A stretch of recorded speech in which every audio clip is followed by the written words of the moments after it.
All right. Hey, everybody. Hi, everybody. And welcome back. I know it's been a minute since we've had a episode together. We've been a little bit busy traveling. Yeah. And discussing some things, and I guess major change coming for us. Mm-hmm. So for those who kind of follow our channel, maybe we let it slip or not, or maybe picked not up really. on some ideas, depending on when this comes out. I guess is the way people pick it up or not. But I guess the big news is that what we have. Want to tell them? Yeah, we decided to move to Mexico City, and we're leaving Queretaro again. Yes, we're leaving again.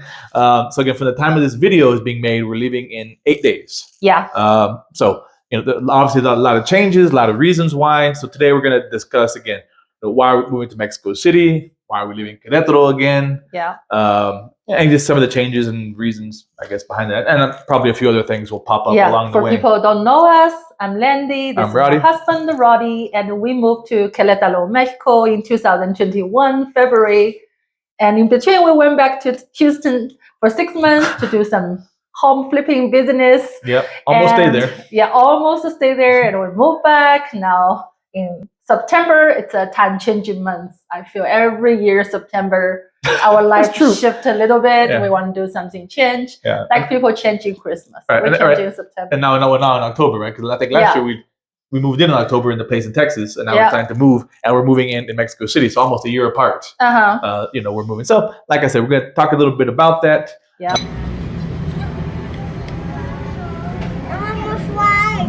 So I guess that maybe let's start with why Mexico? Why Mexico City? Why Mexico City? All right. More things to do. That's the end. Yeah, that's the number one. Yeah. I think. Yeah. At the end of the day, I think this is something we discussed for a while. We talked about it even in the past. We've talked about it. Yeah. Maybe not that seriously. It was just always kind of a fleeting idea. And it also made me think why we didn't move to Mexico City at the beginning in 2021. Sure, that crossed my mind too. We've been there before. We both traveled there. For me, it was once. For you, maybe also once. Yeah, right? That was the first time together. Yeah, right. And I thought the answer was that was 2021, which was the COVID time. Mm-hmm. Yeah, we left Houston, flew to Querétaro. The COVID is still everywhere. Everything shut down. And Mexico City, definitely not the top one choice. It's lots of people sick in Mexico City. Right. And Querétaro sounds like a little bit the place. Safer. Yeah, safer. Right. It's better for the sickness. And again, I know, like you said, we've been there before to Mexico City, and again, I'm trying to remember from 2-3 years back, why our reasoning was to come to Querétaro. And obviously there was COVID. One of the reasons. Right. But I think it was also things like, like people here. You hear about the pollution. Right? Mm-hmm. You hear about the traffic. Yeah. Right, you hear a little bit about the dangers of Mexico City. And Querétaro is safer. Sure. One of the top safest cities here. Right. And we had a very young son at the time. Louie was barely 1. Yeah. So I think all of these kind of took, part of the reason why we chose Querétaro over Mexico City. Mm-hmm. But I think now time has passed. I think things have opened up. We've been to Mexico City a few more times. I think since we've been here in Querétaro. At least 3 times. I think now 4 or 5 because we went twice back to back. Right. So we've been to Mexico City about 5 times, and it kind of every time we went, we just kind of enjoyed it a little bit more. Yeah. I know I still do enjoy it here in Querétaro. Of course, we have nice weather. We have a pretty good house here as far as size and backyard, and these are all the pluses that we liked when we came and got this house here in Querétaro. But at the end of the day, I think like you mentioned earlier, Mexico City does offer more things, right? Mm-hmm. And again, that's not necessarily a knock on Querétaro, but again, it's just a fact. Yeah. You can't compare a city of like 1 million to 20 million. Right, it's just not fair. Yeah. So I think they had a little bit to do with it. But I think also one of the things that you brought up a few times was just, mobility for you, right? As here in Querétaro as compared to Mexico City. I don't know if you want to expand on how you felt. Because when we live in the central Querétaro, for me, everywhere is very walkable. But once we moved to Zakia, which is about 20 or 25 minutes driving to historic central in Querétaro, but in this neighborhood, sure, I can take a walk, but it's different. Anywhere I need to get out of this gate, outside this neighborhood, we need to drive. Right. Even to send Louie to daycare, we go to town, even go to the H-E-B, Walmart, you need to drive. Right. And the traffic for me and the driving style here, it's making me a little bit nervous. I'm not very comfortable driving outside of the neighborhood. Right. And again, so just kind of adding on that real quick, for those who may not know, you don't drive you've never really drove until you got to the U.S. You do have your license, but you never drove a lot, so her experience is very limited. Right. I'm used to bicycle and scooter, or bus, metro. That's why I grew up in Shanghai. It's a big metropolitan, and that's how I get around. Right. So Mexico City really make me feel like home. I stand in the middle of the city, not everywhere, but especially in the central area. I feel lots of places reminding me of Shanghai. Right. Because like you said, if you wanted to go out, I hate to make it sound like, I don't know, it may sound weird, but you were kind of dependent on me to take you anywhere. Oh, yeah, yeah. Like in the past, like you would join some other groups, and like, oh, okay, like, Rod, can you take me to this group? Can you take me here? Right? Because again, like she said, we live very far. Right? So with Mexico City, everything is so much more easy to access. Right? You can walk out the door, you can catch metros and buses, and just bicycle, walk, free bicycles in Mexico City, bus, everything. Subway. I feel very comfortable. Right, and so I think it does give you a sense of independence. Oh yeah. Right. So which is important. I think. For me, it's always a little easier to get around. And here, like every time, there's an expat meetup events. Where it is?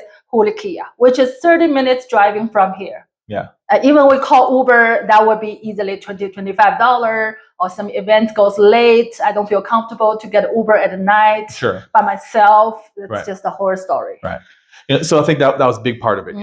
But again, like I said, Mexico City, it offers so much. I mean, when it comes to just every day. I mean, we've been there so many times. You just walk out of the neighborhood. Like we already have an apartment that we're moving into next week. That's why we're leaving next week in the area called Napoles. And we looked at different areas, popular areas like Condesa and Roman, etc. And it's just when you walk out, there's cafes and parks and shops. And so many beautiful parks. Yeah. And I never know that until last week. I did some research on internet or YouTube, and I found over 200 parks, 173 museums. Mexico City is the top one, has the most museums in the whole world. But nobody even talks about it. Right. And I feel there's so much more for Louie. He's only 3, but here in Queretaro, there's not even one children's museum. We travel to Monterrey, and Puebla. There's so many museums. Guadalajara. There's so many things to offer to educate the little kids. Right. But in Querétaro, I'm very disappointed by most museums. Right. Sure, there's a calendar museum, the insect, the little museum, some art museum. Yeah. A lot of historical museums. A lot of historical which are good for maybe for us to visit, but again, talking about a young child, they could care less. And I'm very disappointed by the park here. I'm not talking about my neighborhood. Those are the HOA pays. Yeah, they maintain better. But I like one of the biggest park is the Park 2000. Oh, Park 2000, yes. Very disappointed. I even took some video, posted in our shorts. It's broken. The playgrounds are broken. The holes everywhere. Like I'm worried about the safety to my little one. Tagged up and all the writing on it. Oh yeah, and I was like, Querétaro is not poor, it's rich. So many business, so much tax. Why they cannot just take a little bit of money to maintain how much $1,000 can be? Right. To maintain a park like that, or a park like that. Excuse me. That's one to complain a little bit, right? That's the reality. Right. And in Mexico City, we were in the most parks, and I'm not talking about all parks are nice. Every park. But so far, most parks we went, wow. Yeah. Maybe due to the mayor of Mexico City, she's a lady, she's a woman. So she's really care about the kids. So all the facilities, it's much nice. Better. They have kids playground, basketball, volleyball, and those workout area, dogs park, big dog, small dog park. Right. Very nice. Right. And again, now I know there may be people out there who've been to Mexico City and say, well, not all parks. This park. Well, obviously, I mean, Mexico City is a big area. There's different levels of different levels of wealth or whatever you want to call it. So they're going to be different parks. I'm sure there are some broken, like the last one we went on the way back. Oh yeah. Right. It was very disappointed. It's kind of outside. And it wasn't well maintained. The grass was very high. Oh yeah. Right. But again, the parks that we kind of went to in the areas we'll be living in, Benito Juarez, Central and kind of to the south and Del Valle and all those areas are very nice, very well maintained. So that's something we do like. And plus all the museums and history and culture. And the food. Oh yeah. Oh my gosh. The food. You can't talk about Mexico City without talking about the food. Yeah, it offers variety and the price. Everybody feels, Mexico City, everything's very, very pricey. No, that's not true. The price really varies from the like street food to eight like peso street taco price, 50 you can get 6 or 7. I forgot the detail number. Right. Just and so many varieties of food. Yeah. We tried some Indian food. We tried the Thai food. The Korean ramen. Korean. Oh my God, there's a Korean town there and very authentic. Right. Yeah. And so I know that's one of the things people kind of talk about Querétaro. It's not really known for its food culture. Yeah. And lack of variety. I mean, there's maybe one Indian restaurant, and we've seen people like, oh, is there a Thai restaurant? And there's this, and people maybe throw out one or two, and even then, just because there's one or two, even you hear people talk about it, it's just not authentic or the quality is not that good. And then when you go to Mexico City, it's just like, wow, just the food is amazing. Decent price, like I said, from the street food to the international food. Yeah, international food can price a little bit higher. Sure, like right? let's take like the Korean ramen we had was about 200 to 2. Right, the one I ordered was pretty good price, 130 though. 130. Yeah, right? that was and not I think bad. mine was 180. So again, that's not too bad if you're looking at $6. And the pho was the Vietnamese pho was 200. Maybe 200. 200. Yeah. So again, you're looking at $6, which is still a very good price. But it's still not bad. As compared to back in the US. Here in Querétaro, you don't find a Vietnamese restaurant. No, not that authentic. I mean, it was people ask on the Querétaro expat forum, what's the best Chinese food? A lot of people said PF Chang. I was like, yeah. And you get a few people say my house. My house. Yeah. If they have some experience. Yeah, and the one we went was okay. The new one, I feel like no. Oh yeah, the little small one. Yeah, it's okay. It's good. It's definitely the best you can probably get for authentic here in Querétaro. But again, definitely not the most authentic. It's still decent. Food is a big thing. Right. Yeah. I think also the climates. Right. Oh, the climates. Now, everyone that's going to go out there who lives in Querétaro, they're going to say the climate here in Querétaro is great, and for the most part, I'm going to agree. Right. You have a couple of hot months in the early summer, which are April, May. Right, when it's kind of hot. Yeah, March, April, March, May, right? Yeah, that's the hottest season. Sure, and like I said, it is pretty mild. Like it really only gets hot for like 3-4 hours in the middle of the day. Mornings are always cool. Evenings are always cool. Nights are always very nice.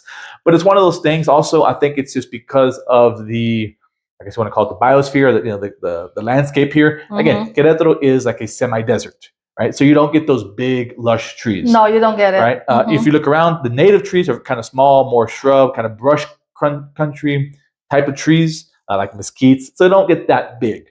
When you get to Mexico City, you get these big, lush, huge, like pine trees and oaks, and they give you shade everywhere you go. Like you have all these avenues that are shade covered, and all the parks are well covered with trees. I think we probably visited 4 or 5 parks, and most of them had huge trees around it, which gave a lot of shade to the park, the playground areas. Even the one is not so shady, but you can find shades on the side. Sure. And it's going to give you shade until mid to late morning, and it's going to give you shade like early in the afternoon because the trees are so tall. Once that sun starts setting, it's going to give you shade and make it very nice. And then the one in Condesa was fully shaded. Oh, that was really nice. So again, you can go 2-3 in the afternoon, and you're going to have good shade cover. Which again, it's one of those things that you don't really kind of think about. Yeah, until you went there, and it's like, look, we couldn't even take Louie to our playground in Zakia because it's too much sun. It's too open. Too much. I know our neighborhood is pretty new. Sure. But you also think about other neighborhoods. Go to Juriquilla, Zibata. Yeah. It's just because the climate, doesn't support that type of environment. And you think about the central area, all the trees. They trimmed very nice, but also very low. Right. So in the middle of the day, everyone's staying in the sun. Right. And all the streets and boulevards they're not tree lined. No, they're not. The only place you can kind of get big trees is in the Parque Almeida Hidalgo, which is the main central park in Querétaro. That's the only place you find those big, tall trees. Again, because they're maintained. I think they really had to grow those and care for them for such a long time to get to that point. And I think you see a little bit in Alamos. And besides that, you just don't see it. And again, until you kind of live here and realize it, and then you go to Mexico City, oh, it's so shady and so cool. Yeah. And you have to understand, the climate in Mexico City is also very nice. Again, they don't use ACs and heaters there most of the year. I think it's a little bit higher elevation. Again, that's why you get those greener trees. It's not so arid. And more rain. More rain. Yeah, here is much drier. Sure. Yeah. And that's what I'm saying. Yeah, it's much less arid in Mexico City. And you have to get a little bit of humidity, right? I think I mentioned that one of our walks. Yeah. I was like, it's not like where we come from, Shanghai or Texas, where like the humidity is just like, ugh, right? It's like overwhelming. Yeah. It's just the right amount of humidity. You get a little bit of moisture. You don't feel so dry. Like I know here in Queretaro, again, being desert, we have to put lotion on all the time, your elbows and knees, right, to keep everything moisturized. Yeah. Right, because there's just a lack of water in the air.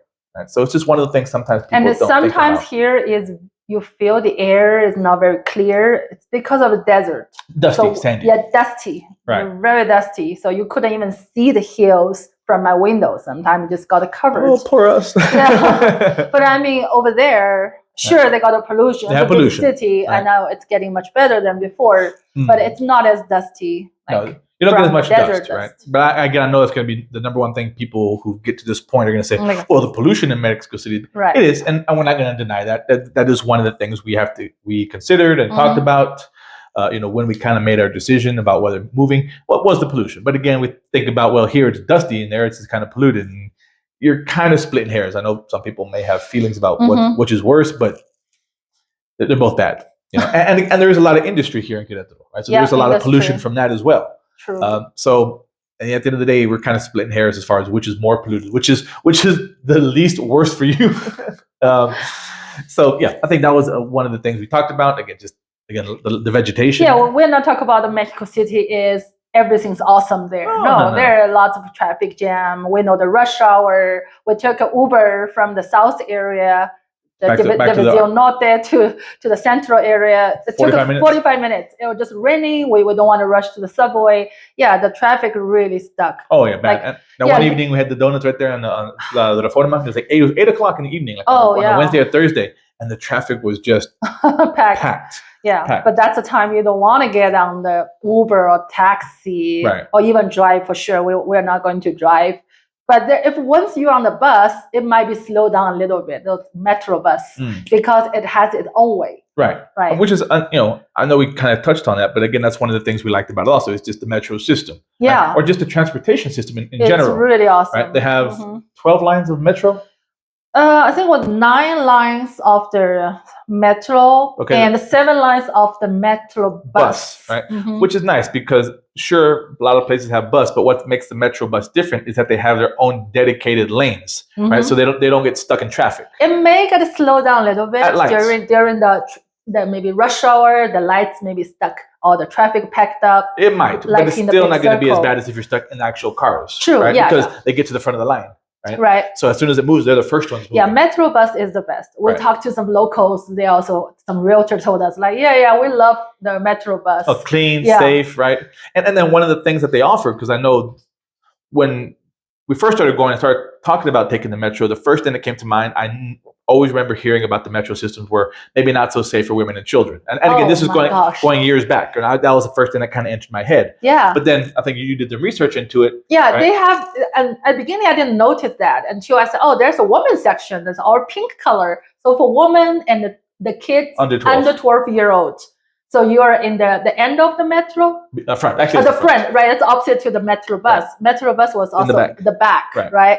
It's a pink section. You can't miss it. Yeah, was also the front. Maybe I think I forgot. Also front. Right. But whether it's in the front or the back, it's that's at the front. The seats are pink, right? The seats are pink. And they're not. They don't allow men. Maybe the man, like once you didn't notice that, you went with me, but we also saw another older gentleman with the wife. Right. Yeah, maybe like for certain family, might be a little bit lenient. Older couple, maybe okay. But if you're a single man by yourself walking in there, they may give you definitely a look, and they may ask you to move. I know. Some area even have a security standing there. They have a security. Yeah, I know one time we were trying to transition the trains from one metro to the other, and we kind of U-turned back to the same train, and the man stopped me and said, no, you can't come here. This is the women's section. Okay. Remember the old man? So, so it does help add that little bit of safety and security, right? If you are riding the metro or metro buses, there are sections that are purely for women and young children. And this is what I just learned the other day. They follow the Japan. In Japan, they started. Yeah, there are a lot of creepy guys there.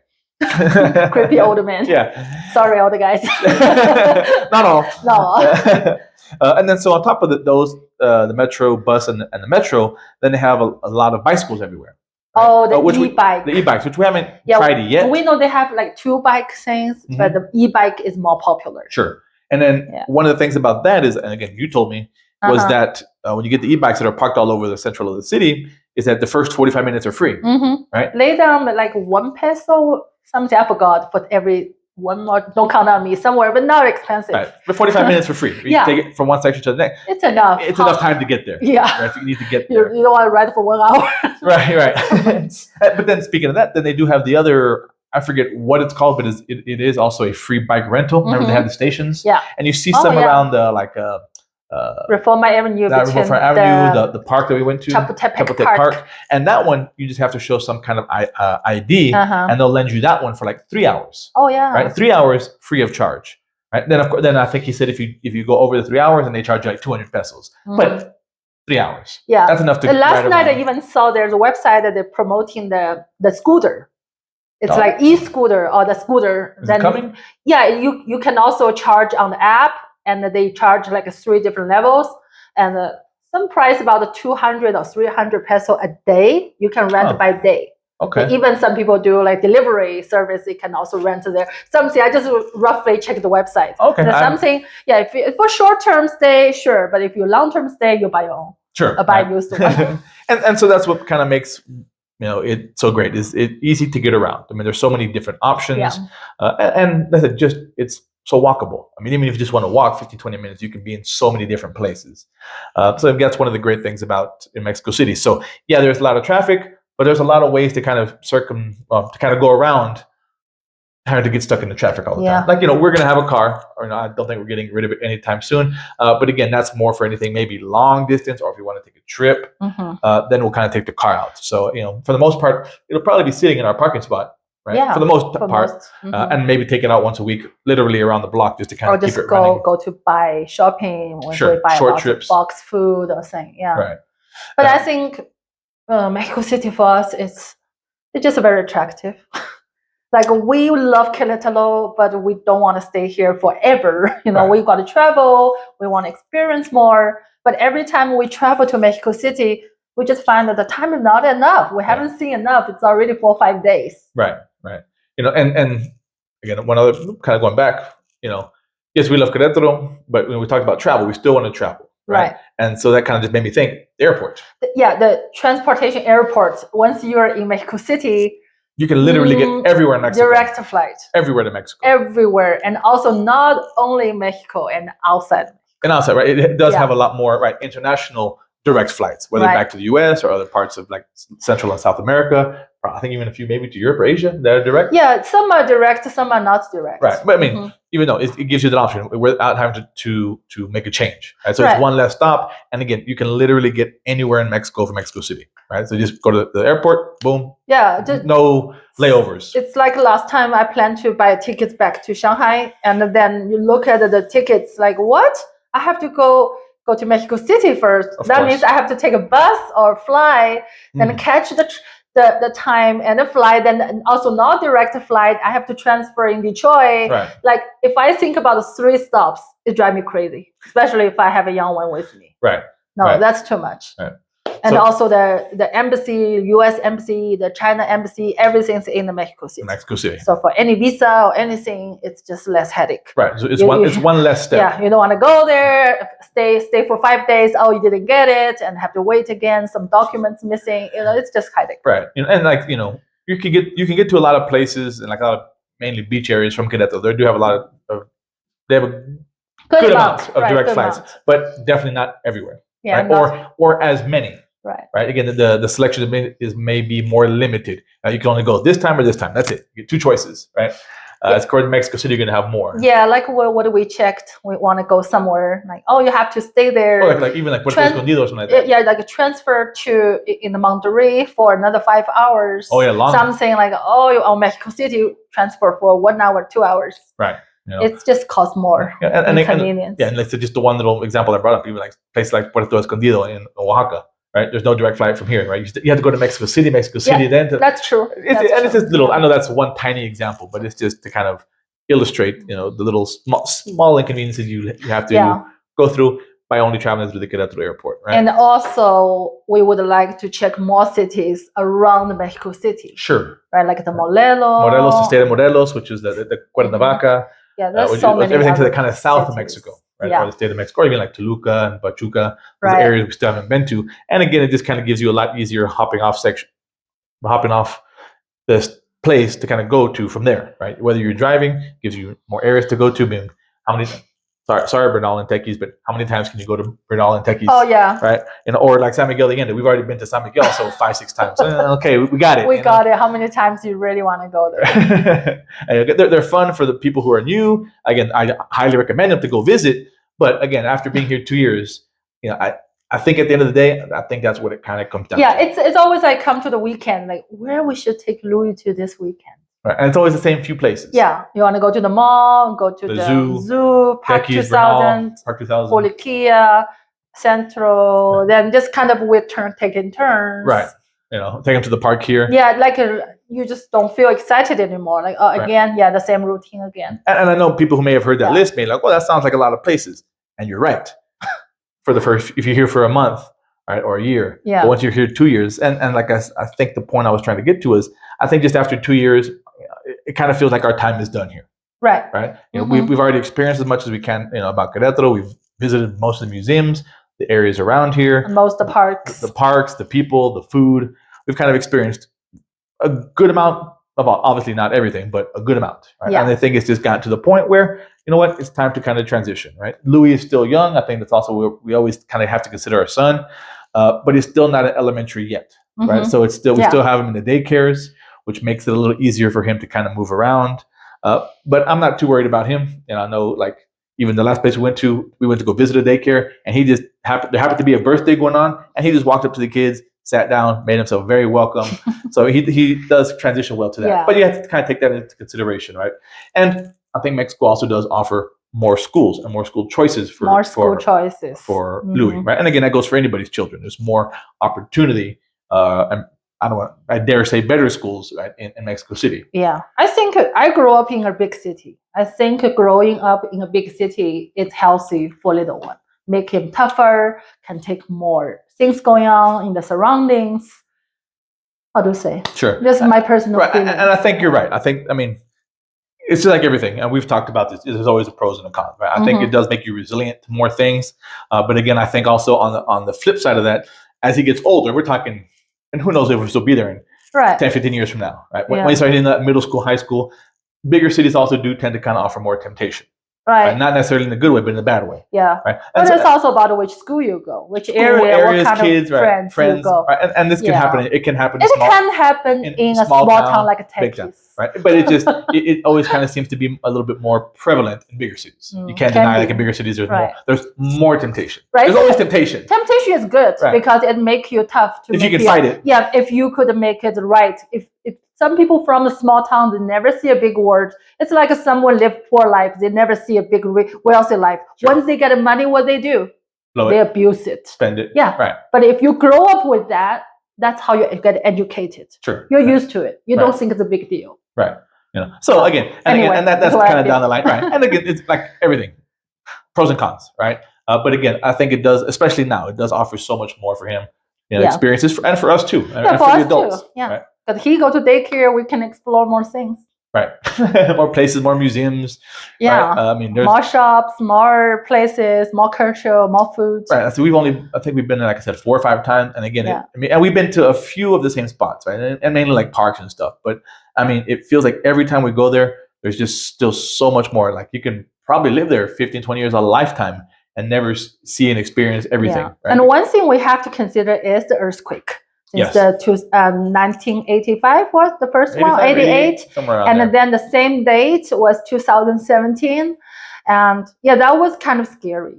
I watched a few documents about it, but the thing is also, by the way, find out actually we were luckily choose the area which is not on the lake area. Right. That was on the more land. Right, because for those people who may not be aware, you may have heard it, right, or may not. Mexico City was actually built on kind of an ancient lake that no longer exists. It was built on top of it, right, Lake Texcoco. Right. And then actually we did a little research on it, and we found an overlay map, right, where it's like a map of Mexico City over where the lake was, and so you can kind of see the areas in which colonias kind of sit on top of where the lake was, and those are the areas that tend to get more damaged by the earthquakes. Because again, Mexico City itself doesn't get the earthquakes. It's always like Oaxaca and the coast, but it's because it's built on that lake bed, it shakes a lot because it's not as stable, right? And so again, that's where you get a lot of that shaking from kind of peripheral earthquakes. Yeah. But again, the area that we chose to live in, again, was not built on an old lake. Right. And for those who, again, may be watching at this point, I know some of it tends to be the popular areas. Yeah, right? it's the Condesa, Roma Sur, Roma. Roma Norte, All of the Romas, Condesa, Cuauhtemoc. yeah, all right? the central area. Right. That tends to be the areas that were built. All those central areas. Well, I think the Zocalo was the island. There was the island, true. Right, that was the island. Which is that's where they built the church on top of the old Aztec ruins. Mm-hmm. But again, still, so like when we saw that, we were kind of shocked because those are always the areas that kind of people talk about, especially as foreigners, that tend to be very popular with foreigners. Yeah, then there was a tip, like if you want to rent some place in Condesa, choose a newer building. Sure, right? Which is kind of funny. I think we made a joke about it. Like, that's why they let all the foreigners live there because those are the high earthquake spots. We're like, yeah, you want to leave? Go ahead, you can take that area. Yeah. And something else we both kind of heard. I heard. I think you said you read was that the rate that Mexico City is sinking. Oh yeah. Because of being built on a lake. I know it doesn't really have anything to do, but they said between 40. You heard 40. I heard 50. Oh, sure. I heard 40. Whatever. 45 centimeters. Yeah, let's call it 45 centimeters every year. And again, that's just being built on top of the lake that kind of leads to Mexico City sinking. So consider, and we had to consider earthquakes, right? But besides earthquakes, I don't think it really gets many other natural disasters because I know that's one of the things we liked about Queretaro, right? Querétaro's anywhere in the central Mexico is going to be pretty safe when it comes to natural disasters. You're not going to get your hurricanes. You're not going to get in Querétaro, you're not going to get earthquakes. In Puebla, there's volcano, but also where you influence the Mexico City a bit. It can, depending on which ways the winds are blowing. Sure, so I think that was a small aspect we have to kind of consider. I know both of us have never experienced earthquakes ourselves, so I mentioned that a couple of times. Yeah, we're going to be walking around one day and we're going to feel the earth shake. Which will be a new experience for us. But again, I think we got lucky because we didn't do the research before. The area that we're staying in is not built on the old lake bed. So I think it's a little bit more stable where we're at, luckily. Yeah. And another thing people need to consider is the rent cost is much higher there. It is. Right. When it comes to real estate, it's definitely more expensive, right? Again, I don't want to get into numbers like what we spent here and spent there, or just understand that it's more. Yeah, it's more. Right. Like again, we are renting our house. We are renting our house. We already have it rented. The mover moves in at the end of the month. We are renting it for less, and it's bigger with a nice yard. Yeah. We're renting it for less than what we're going to be paying for the house in Mexico City, which is an apartment. Yeah. Which is smaller with no yard. Yeah, we got to pay at least $500 more. Right. And again, we could have gotten bigger. We did look at some places that were bigger, the 100 square meters and stuff, but it tend to be a little bit older, a little bit more rundown. Yeah, this week they kind of see in our next episode. Yes, next episode we talk about that. We nearly finished that video, and that would be fun. You're going to see lots of apartments. Yeah, our little house hunting video and there. which one we got. Right. And then you'll understand, because for those who follow or you haven't, you can always look back at our house tour here as compared to the house tour of the house that we got. It is. Yeah, again, downsized. We're downsizing for sure. But I think we downsize, but you get out more. That's what I want to say. That's what I was trying to get out. Is you definitely get the outdoor experience much more. Yeah. Right? There's so much more. You walk out your door and there's so much more to experience. Yeah, just in our neighborhood in Mexico City, the one we were that's so many restaurants, so many things shops, to do. Like parks. Even just take a walk, you feel it's like, I don't know, 20 times more than Alamos here. Sure, right, as far as size and scope, and again, a little bit shady. We made a joke like, people are like, where to live in Querétaro? Alamos, it's so awesome. I'm from Shanghai. I walk around there like, that's it. And it's a little shady. It has one little strip. Yeah, some cafes. Then you walk to even the Napoles. It's a smaller scale than Condesa area, but you still feel lots of restaurants, lots of cafes. Right, everything. Lots of shady trees everywhere. Yeah. It's not even comparable. No, take a walk by yourself, you figure out. Well, that brought up another point I was just thinking of. The Condesa, Napoles, the areas of eating. More foreigners there? More foreigners. Not so much in Napoles. We definitely got less foreigners. Yeah, but I mean the whole Mexico City. There, from the data, that's 1.6 million most foreigners, Americans living there. Yeah, most foreigners, expats move to Mexico City than any other place. That article was about Americans living in Mexico City and the one who has a residence card. Right. So they haven't even counted the one sitting on the tourist visa. Right, the ones who sit there and live there for years. Yeah. Yeah. Not even counting other countries. And not counting other countries, right? Oh yeah, definitely by far you're gonna have the most amount of immigrants, foreigners, expats, whatever you want to call them. Who cares? Also, more events going on. More events. Even just on the Facebook. Right. You see groups. concerts and again, yeah. Language exchange group. Language exchange, concerts, music concerts, game nights, sporting events. Yeah. Right. Again, here, in Querétaro, you have one very subpar soccer team, and that's it, man. Nobody goes. In Mexico City, I think they have 2 or 3 teams, plus the national team plays there. You have the wrestling that we went to. Oh, the wrestling. Right? I even found out that there's a stadium very close to us where one of the soccer teams sometimes plays, and they even have like an American football league, which I was like, well, really? I didn't know that. Yeah, there are much more things. Right. And then I found out that even, I know you may not know who this is, but even at the arena that was pretty close to our house, even at one time, like not that far ago, like maybe 3-4 years ago, like Guns N' Roses played there. Again, a band like that, for those who are aware, they would never play here in Querétaro. They're too big of a band. And then the comedian last time was also in Jim. Yeah. The guy always talks Gaffigan. Yeah, he always talk about food. I said, he's there. But by the time I didn't plan to travel there. Right, to go see him. But if we would have been there, maybe we would have gone, right? Sure. So again, just so much more stuff. Like I said, I know we kind of keep coming back to it, but that's what's kind of making us excited about the move, is that it just offers so much more. So much more. And again, I know, I can already hear people like think, well, I don't like that. I don't like the big city. And that's fine, right? Obviously, this is not for everybody.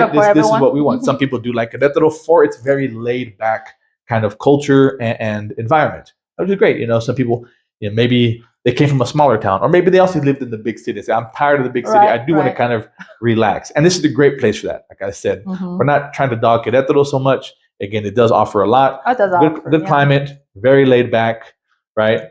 There are things to do there, and for some, it's just a feeling you get. It's all about the feeling, right? Some people want that. Awesome. Some people want to go out and experience more. We're still relatively young. Yeah. I have a young son. In that respect, I think Mexico City offers a lot more of what we're looking for. Who knows? Maybe after living there for 2, 3, 5 years, I'm tired of big city. I don't know. Where do you go from Mexico City? I don't know. Then you go to some beach town, maybe. Who knows? I don't know. I don't think so. I love going to visit the beaches. Go to the space. Yeah. Yeah, like I said, love visiting beaches. I don't know if I want to live there, but who knows? Well, you got to choose one of the best beach town. Sure. The best weather, like Los Cabos. Oh, yeah. Maybe Los Cabos. Yeah. Maybe. Yeah, then you leave in September, October when the weather is not good. Not so well. Yeah. I don't know. Any other last things you want to throw in there? I think that's all. And I don't know what people think. Yeah, I know we kind of rambled there at some points, but, it's just kind of putting everything together in some thought. I think once there's a comment really made me think. I think the man or woman asked me, so what made you choose Querétaro to Mexico City? Right? And that question really made me think why. And I couldn't think much more why. Yeah. I think that's something. And every time I went to Mexico City, I just feel I belong to here. Right. I have a feeling it's just always calling me every time. Yeah. I know you definitely got that feeling much when you told me about that. And again, that's coming from a place like Shanghai, which is also one of the biggest cities in the world. I think the thing is I miss Shanghai, but I don't plan to live there. It's just too far from now on, and all the political issues. I don't like to get involved in that country. Right. So, but I think for me, Mexico City is the substitute. Sure. Right. Like you still get a little bit more of the freedom, a little bit less of the government oppression. Yeah. Right. But you still get definitely the big city and everything that the big city offers. Right. Right. The good and the bad. Right. Yeah. But so let us know what you think. We love to hear from you. Are we making, in your eyes, we're making the right decision? Mexico City, Querétaro, what would you choose? We love to hear the comments out there, as long as they keep them mildly nice. Okay. Anyway, let us know. We'll talk to you soon, and probably our next one, we'll see you from Mexico City. So, see ya. Bye-bye. Don't tell me you didn't record. Oh, good.